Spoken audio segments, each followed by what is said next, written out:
Chinese people themselves are the biggest victims of the Chinese regime. Is that fair to say? Oh, they're the first victim, and they're the largest victim. And it's really too sorrowful to think about what the Chinese people have suffered for generations now.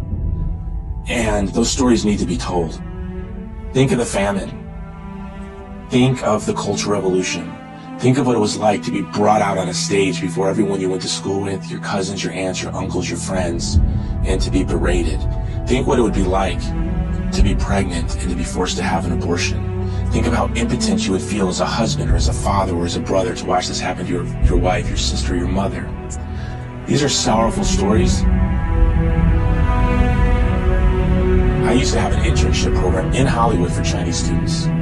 And I remember one day, one of my employees got sick and I had to take the big white van down to the airport to pick up the students from China as they landed. They had this long flight.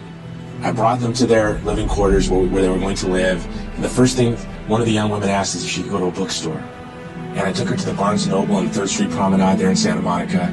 And we lost her. We couldn't find her. We went to eat. It'd been hours. And then, well, where is she? And I went walking around the bookstore. And I saw her sitting with a book on her lap. She had piles of books next to her, tears in her eyes, and she looked up at me. She was in the Asia Pacific section. She looked up and she said, the world knows more about us than we know about ourselves. And that was quite sorrowful. But the world needs to know these stories, not from books, but from art, from film. And, the world needs to know what this wicked ideology of evil has inflicted on the people of China for generations.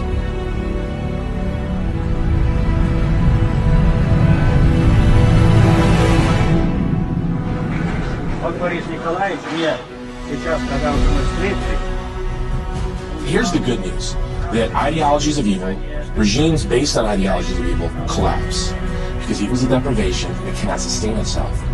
So you saw Nazi Germany's 1,000-year Reich lasted not even 13 years, Soviet Union did last 70 years. I believe the CCP is coming to an end.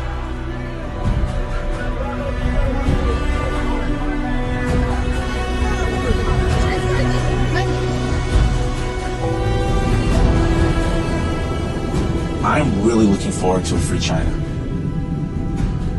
I'm really looking for a China where they can tell their stories. I'm looking for a Tibet that can breathe free. I'm looking for the Uyghurs who can breathe free. And it's coming, and then the stories will come.